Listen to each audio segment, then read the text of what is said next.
Cuman waktu itu cuman omset 600, 700. Itu kan belum ada karyawan yang keluar dari sini, Bang. Saya kalau nggak salah untuk merintisnya boleh dikatakan 1 tahun, Bang. 1 tahun. Ya. Berarti mengandalkan yang lewat, warga sekitar. Sama nambal juga, Bang, dulu saya. Oh iya. Yang tadinya rumah jelek ya, Bang.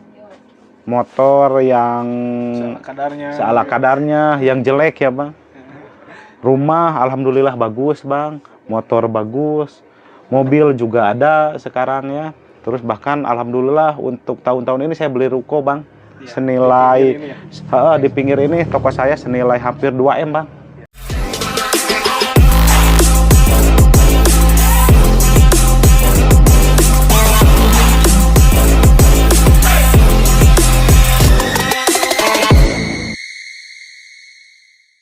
Oke, lanjut nih, Bang. Seperti apa sih perjalanan setelah tadi pacaran, terus akhirnya memutuskan untuk menikah gitu dengan satu orang perempuan. Nah, ada nggak sih sedih-sedihnya atau gimana terharunya gitu seorang abang. Iya, seorang abang yang pada saat itu terpuruk dengan kondisi ekonomi, dengan nggak adanya orang tua, tapi mau menikah dan memutuskan untuk berumah tangga gitu. Ya gini, Bang. Jujur saya belum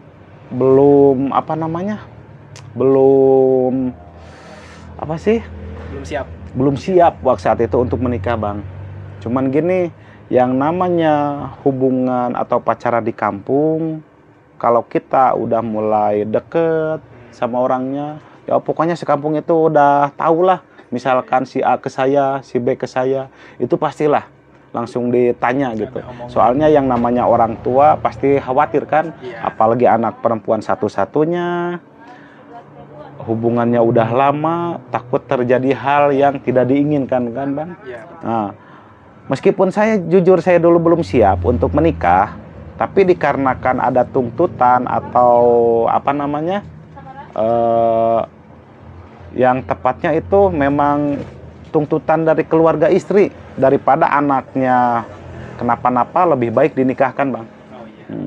Jadi mau tidak mau, siap tidak siap, pasti saya harus siap. Nah, oleh sebab itu saya memutuskan mengiyakan gitu untuk menikah. Saat itu udah punya modal buat nikah belum? Emang kan saya dari dulu itu batuk dulu, Bang.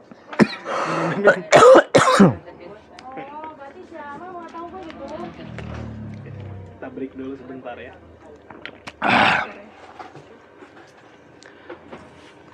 Memang saat itu saya siap tidak siap, mau tidak mau harus menikah gitu. Nah, yang abang tadi tanyakan modal kan ya, memang benar itu modal nomor 1 gitu. Saya waktu itu udah nggak bekerja di orang, saya udah punya kios tapi berdua sama kakak saya, bahkan mama sendiri ya. Iya, mama saya sendiri. Nah, itu saya saat itu diusahakan, saya kalau usaha itu dalam 1 minggu atau 1 bulan harus ada lebih gitu. Ya minimal kita nabung lah. Secara gamblangnya kayak gitu. Otomatis saya kan udah punya usaha sendiri, makanya kalau untuk ada misalkan orang tua yang ke rumah, orang khususnya si cewek itu, orang tua si cewek itu nanya-nanya, lebih baik menikah aja lah daripada pacaran. Nah, saya itu udah siap, Bang, untuk persyaratannya, baik dari mas kawin atau pekah atau apa. Saya udah mempersiapkannya, udah siap lah pokoknya. Soalnya saya udah kan tadi pasti ya di kategori harus ada lebihnya kalau usaha gitu. Jadi udah mempersiapkan gitu. Jadi kalau usaha tuh harus ada cirinya gitu ya. Bukan untuk makan doang atau perut buncit, Bang. Iya, harus ada plus, harus lebihnya. Ya minimal dalam 1 bulan gitu harus menyisakan atau ada uang lebih. Gitu. Nah, gitu, Bang.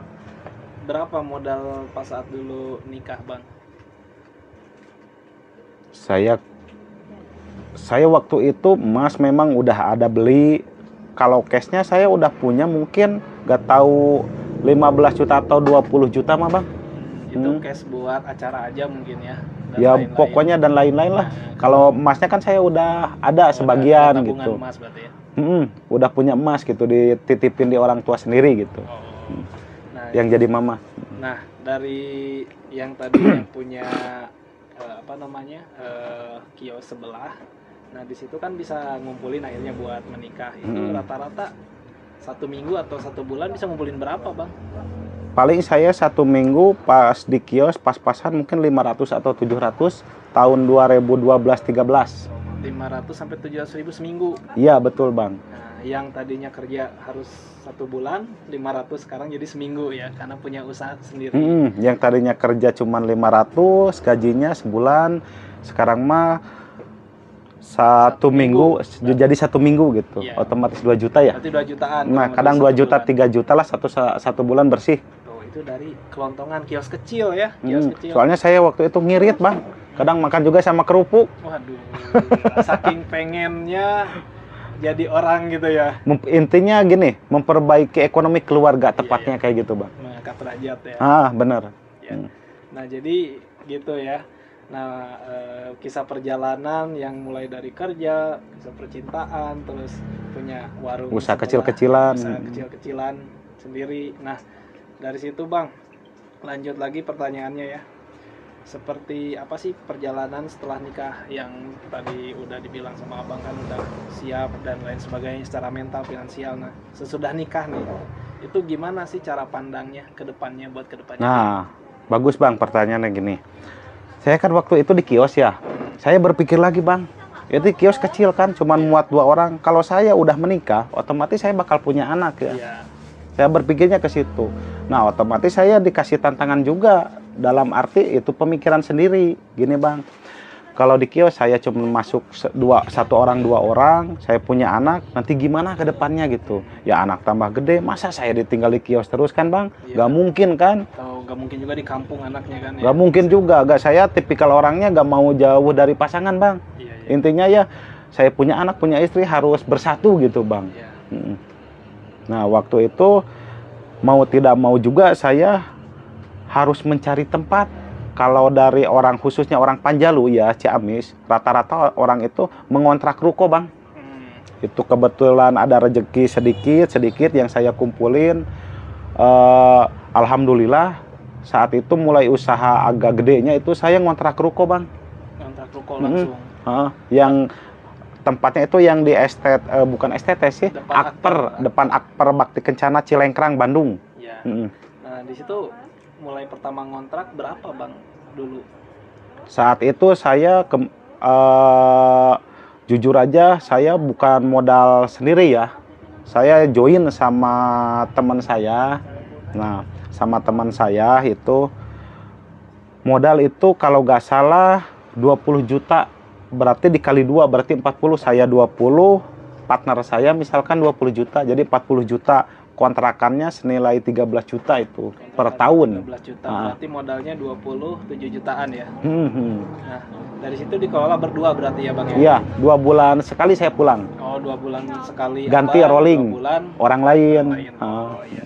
Nah, dari situ bang mulai punya warung sendiri yang lebih besar ya, di ruko tadi kan? Iya.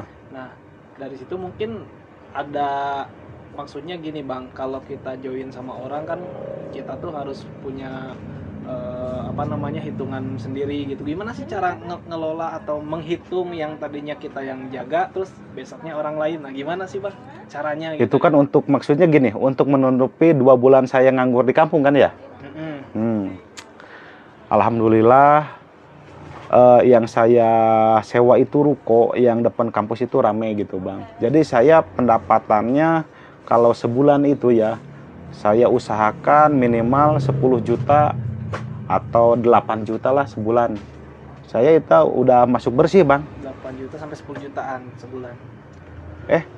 Gak tahu 2 bulan, gak tahu sebulan. Pokoknya kalau dalam 1 bulan mungkin kurang lebih 5 juta atau 6 juta udah masuk kantong, itu udah bersih bang. Udah sisa makan, pokoknya sisa makan lah. Sama istri. Nah makanya kan abang tadi bilang untuk menutupi 2 bulan yang di kampung ya.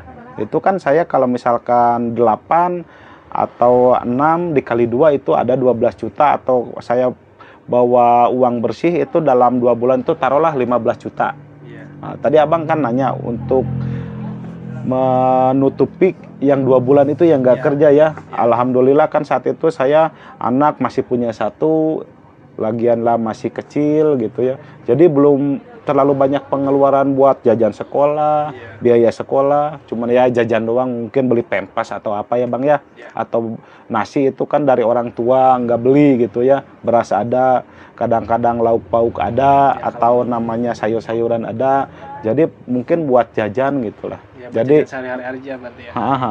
Sama anak gitu. Jadi cukuplah kalau menurut saya 12 juta selama 2 bulan itu. Kadang cuman yang kepakainya ya taruh 3 juta, 4 juta, atau kadang 2 juta, lupa lagi saya bang.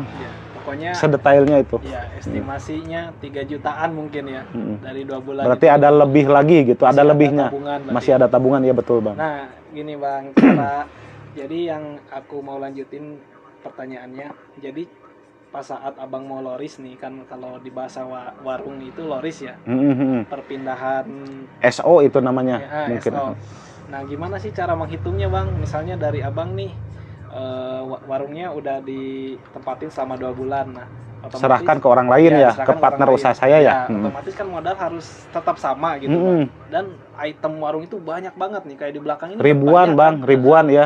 Apalagi belum yang satuan kayak permen dan lain-lain kan. Nah, gimana sih caranya bang buat menghitung itu? Nah, jujur saya yang tulis dulu brand atau merek tertentu ya, yang ada di pas SO itu, yang stok di warung itu kan. Nah itu saya baik permen atau apa itu udah ditulis bang, dicatat. Iyalah bang, satu merek itu, misalkan kopi, misalkan ya creamy latte, misalkan 1 dus, atau super, atau permen mungkin totalnya 1 dus dari sekian banyak merek atau apa gitu. Itu ada catatan semua. Nah jadi kita kalau SO atau rolling, saya serahkan modal saya yang ada di warung ini ke partner usaha saya ya, partner kerja saya itu, saya balikin lagi sesuai yang dulu gitu, yang awal perjanjian awal gitu. Kalau misalkan dulu totalnya ada merek-merek segini, totalnya segini atau modal segini, saya balikin lagi, harus ada segini lagi gitu bang. Kadang saya untuk mengantisipasi kenaikan harga, saya dilebihin 200-300 lah per bulan. Jadi yang tadinya total misalkan modal keseluruhan ada 30 atau 40 juta misalkan ya, saya lebihin lagi 300, jadi bisa jadi 30 juta 300 itu untuk mengantisipasi kenaikan barang gitu bang. Iya. PPN-nya ya. Bukan PPE. PPN dari produk. Oh iya betul bang. Ya. Oke, nah jadi cara SO-nya atau apa namanya tadi? Loris. Lorisnya itu kurang lebih kayak di Alfamart, Indomart ya. Hampir sama ya, hampir sama. Nah, cuman bedanya ini manual ya, belum secara komputer ya. Iya, dicek manual. Jadi kita satu-satu yang tadinya permen udah ditaruh di keler, berantakan, dihitung ulang bang. Iya, diberantakin, hitung ulang lagi gitu bang. Kayak gitu bang. Capek sih. Berarti bisa seharian ya? Sehari 2 hari bang. Nah gitu ya. Perjalanan usaha emang mengelola usaha capek bang. Ya nggak ada yang instan bang. Nah oke, lanjut lagi bang. Kan setelah punya warung tadi dengan hasilnya lumayan, bahkan bisa meningkat berlipat-lipat ya. Nah terus yang partner tadi bang, itu masih tetap lanjut partneran sampai akhirnya punya warung lagi mungkin, atau masih di situ-situ aja tapi masih berdua gitu, atau akhirnya partner abang tuh keluar, atau misalnya abang yang keluar gitu kan. Pasti ada selisih lah dalam bisnis itu, kalau 2 orang pasti ada selisih, benar nggak? Iya betul, tapi kebetulan saya waktu itu selisih nggak ada bang.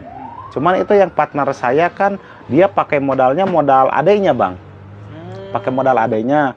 Nah itu yang partner usaha saya dulu, partner kerja saya itu gak bener bang ngelolanya. Maksudnya gini, bukan gak bener sama saya, bukan, tapi dia gak benernya kelakuannya bang, main cewek bang. Gara-gara cewek itu. Kalau ini udah berpengalaman, ini baru berarti. Gak tahu juga sih, saya gak nanya-nanya, gak ikut campur kalau masalah pribadi bang. Yang penting kita usahanya di bidangnya bener gitu bang. Maksudnya gini, main cewek gini, dia harusnya kan dia pakai modal misalkan saudaranya. Kalau saya mah keuntungannya buat pribadi saya sendiri, saya kerja untuk diri saya sendiri. Nah, soalnya modal sendiri kan. Ya, kalau partner usaha saya mah dia dimodalin kalau nggak salah sama adenya. Dia otomatis kan dalam fase 2 bulan itu dia harus bagi 2 gitu sama adenya. Nah, otomatis yang adenya itu kan harus kebagian ya. Nah, si ade itu nanya ke saya. Misalkan, "Bang, kakak saya gimana ya? Kok nggak setor-setor ke saya? Kenapa nggak ada pemasukan?" masuk, ya? Iya betul. Nggak ada pemasukan ke saya. Apa usahanya sepi? Enggak, saya rame. Saya suka kebagian dalam 1 bulan 2 bulan itu segini. Nah, dia telusuri, dia korek-korek sampai dia pernah jaga juga di warungnya. Adanya itu, ketahuan. Ternyata si ceweknya itu satu kampung sama partner usaha saya sendiri. Jadi si cewek itu suka main ke toko gitu. Bahkan saya sering dengar dari orang terdekat, tetangga yang di toko itu kan pasti tahu lah. Dia bawa cewek ke sini ke toko. Jadi si cewek itu memang minta duit terus gitu ke partner usahanya. Jadi otomatis morotin, boleh dikatakan kayak gitu, Bang. Emang benar kayak gitu. Dia jadi keuntungan buat dia dan adanya itu nggak ada, Bang. Emang habis. Ya pasti habis lah. 2 bulan dia kerja jaga warung tuh. Bahkan waktu itu sampai 1 tahun 2 tahun mungkin, Bang, di sana. Nggak ada penghasilan sama sekali buat ke adiknya. Ya gitu. Kalau saya sih kurang tahu ya. Soalnya saya nggak nanya terlalu banyak ya. Cuman dengar-dengar memang tekor katanya, Bang. Dari modal atau misal dari penghasilan yang nggak ada. Penghasilan boleh dikatakan nggak ada, modal juga kadang ada tekor juga, Bang. Kalau pas loris itu, Bang. Pas SO itu ada tekornya, tekor, ada kurangnya. Ada kurangnya. Berarti soalnya diganti ya? Ya pastilah diganti, soalnya kan udah perjanjian, Bang, itu. Maka dari itu yang adanya itu yang punya modal itu daripada nggak menghasilkan, dia udah mengeluarkan modal, dia katakan ke saya, Bang, itu kan kebetulan teman sendiri, Bang, yang cewek yang adanya itu.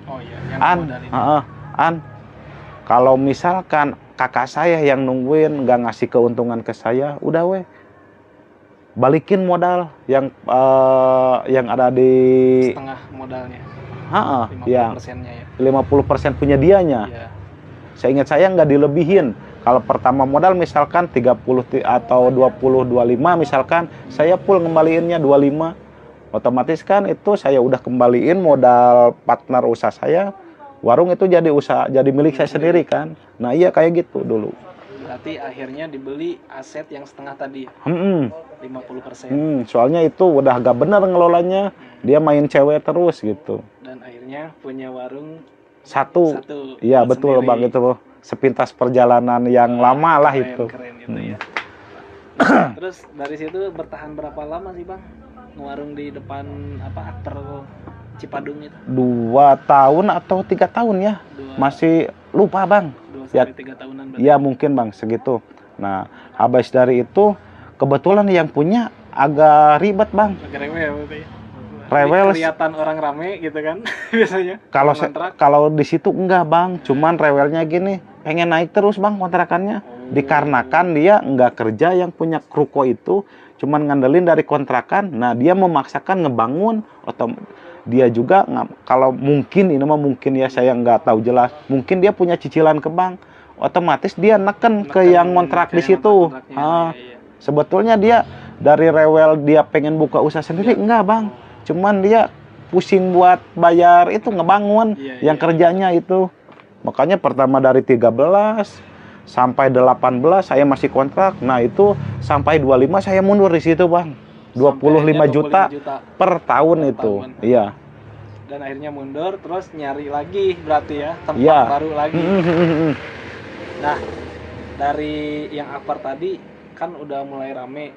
Terus ada kepikiran nggak nanti kalau misalnya nyari warung lagi atau tempat baru lagi, kontrak ruko lagi, itu pasti beda kan omsetnya? Beda, soalnya kan pengenalan diri, Bang. Kalau bahasa warung tuh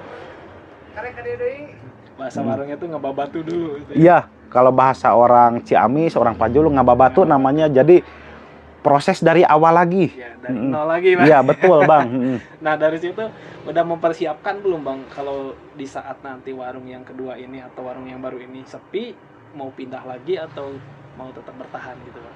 Itu saya jujur aja lah, waktu itu saya keluar dari sana nyari kontrakan yang baru, jujur aja modalnya pas-pasan, Bang. Pas-pasan banget. Asli, Bang. Soalnya kan pas buat buka satu warung lagi gitu ya. Iya, cuman buat ngontrak. Buat kontrak doang. Cuman buat kontrak doang. Soalnya kan modalnya dari sana pindahin. Oh iya, pindah modal. Nah, kebetulan saya nyari-nyari, kebetulan sama orang tua sendiri. Cuman saya yang punya bukan punya modal, cuman tepatnya itu cuman nganterin gitu buat ada teman ngobrol, Bang. Ayah sendiri, iya.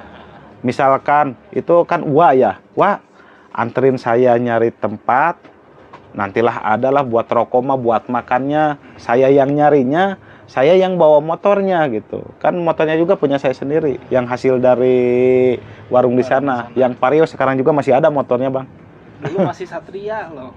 Bukan, itu yang satunya lagi Satria memang iya sih, udah lama itu yang Vario, yang hasil dari Akbar itu. Oh iya.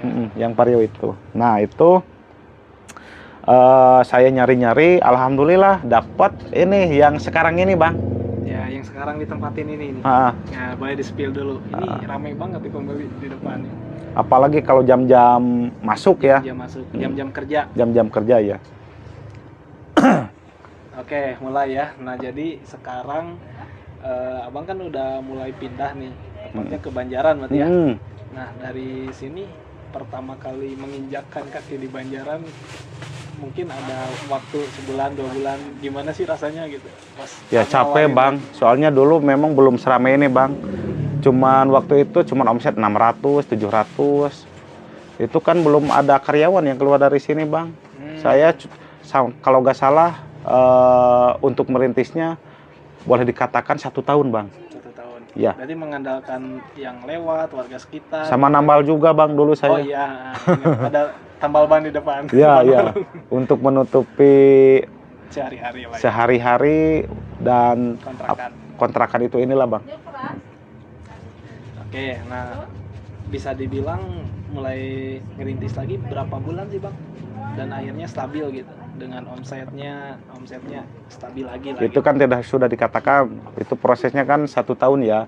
Nah, pada saat itu memang itu yang dari belakang di sana pindah ke sini nih, di samping pintu PT-nya ya. Alhamdulillah ekonomi mulai membaik, Bang. Yang tadinya saya jadi dari keluarga perintis yang serba kekurangan, Bang ya. Saya alhamdulillahnya di sini semenjak ya mungkin karena rezeki juga, kesabaran juga gitu, cara pengelolaannya ya. Alhamdulillah dari saya semenjak pas ini mah nggak ditutupi sama bersyukur ya kepada Tuhan Yang Maha Esa ya, kepada Allah tepatnya. Saya itu yang tadinya rumah jelek ya, Bang, motor yang seala kadarnya yang jelek ya, Bang. Rumah alhamdulillah bagus, Bang. Motor bagus, mobil juga ada sekarang ya. Terus bahkan alhamdulillah untuk tahun-tahun ini saya beli ruko, Bang. Ya, senilai di pinggir ini toko saya senilai hampir 2M, Bang. 2 miliar itu. Nah, itu waktu berapa tahun ini di sini, Bang? Mungkin nggak tahu 4, nggak tahu 5, nggak tahu 6. Berarti 1 tahun pertama itu rumah dulu. Beli rumah berarti ya. Habis itu beli motor, beli tanah di kampung. Habis itu udah ada motor, saya beli mobil juga. Beli mobil untuk saat ini saya sekarang ya beli ruko itu. Emang sih belum lunas sih. Iya, apa-apa, tapi seenggaknya mampu gitu lah ya. Alhamdulillah, Bang. Makanya orang membeli itu berarti mampu gitu, meskipun belum lunas. Yang tadinya saya anti ke bank, sekarang ada sih. Tapi ya emang apa namanya? Masih inilah ya. Masih ya belum lunas lah. Ya, masih apa namanya? Ada keterikatan. Terhandle. Gitu. Terhandle sih alhamdulillah lancar gitu. Penghasilan semesteran. Nah, oke, Bang. Jadi untuk sekarang kan alhamdulillah nih dengan Abang yang sekarang bisa dibilang udah sukses ya. Insya Allah. Ya. Dan ada apa namanya kesan-kesannya nggak bang selama mulai dari kerja, ya pesannya ya, terutama pesannya dulu, mulai dari kerja sampai buka usaha yang tadinya berdua sampai punya satu, dan sekarang sampai punya karyawan ya bang ya. Sekarang sampai punya karyawan nih ya, 4 bang. Karyanya udah 4 ya. Oh, udah 4, mantap. Berarti penghasilannya udah lebih lagi ini ya. Alhamdulillah bang. Nah gimana sih pesannya bang? Gini nih, untuk para perintis ya, yang tadinya serba kekurangan, serba kecukupan, bahkan nggak ada modal sama sekali ya bang ya. Saya sarankan sabar, berdoa, intinya jangan salah jalan, harus bisa mengelola uang. Apalagi yang belum nikah. Gitu. Iya, apalagi yang belum nikah gitu. Jadi jangan ngandelin gengsi. Ya intinya bisa lah ngelola uangnya. Jadi kalau misalkan yang orang katakan lah, kita penghasilan segini, jangan sampailah kita menghabiskan semuanya gitu bang. Kita harus menyisihkan dalam waktu minimal 1 bulan, bahkan kalau bisa 1 minggu gitu. Intinya kalau dari total penghasilan kita ya, kita harus ada lebihnya gitu. Misalnya dari penghasilan 3 juta, maksimal nih ngeluarin buat sehari-hari berapa bang? Ya setengahnya atau minimalnya 1 juta itu harus 1 bulan itu harus udah harus bisa menabung 1 juta itu minimal bang. Iya, untuk mengantisipasi dan kalau kita pengen ini, pengen itu, jadi kita ada hasilnya juga, gitu bang. Iya begitu bang. Dana darurat juga bisa. Ya kita pokoknya harus bisa menabung gitu. Sekecil apapun dari total penghasilan kita. Jadi jangan kita punya misalkannya gaji 1 juta misalkan dalam waktu 1 bulan, apalagi zaman sekarang banyak main slot, jangan tergoda sana sini lah bang. Lebih baik kita bikin konten bang dibanding main slot kayak gitu, cuman memperkaya orang lain bang. Kalau konten kita tahu sendiri kan, banyak lah yang viral. Atau kita kalau enggak lah usaha. Intinya gini lah, dibanding ya mohon bersabar ya bang, memang nggak seinstan itu perjalanan hidup. Daripada kita kerja di orang, kita taruhlah kalau misalkan kerja di orang, kita kumpulin dulu untuk ngumpulin modal sama nambah ilmu gitu bang. Kalau kita punya ilmu, bang. Iya, kalau kita punya modal tanpa ilmu itu bisa jadi modal bang. Bisa habis bang. Iya, kalau kita punya modal tapi tanpa ilmu, kita bisa ditipu orang lah, bla bla bla, ngiming-ngiming ya. Banyak kan yang ngiming-ngiming, harus gini nanti dikasihan keuntungan segini. Wah itu celaka bang dalam usaha bang. Nah makanya kalau menurut saya juga bang gini, kalau kita dalam fase kerja di orang, kita kumpulin dulu ilmunya, informasinya, modalnya juga. Nah kalau kita udah konsisten, udah ada modal, udah ada ilmu, barulah abang terjun di dunia usaha gitu bang.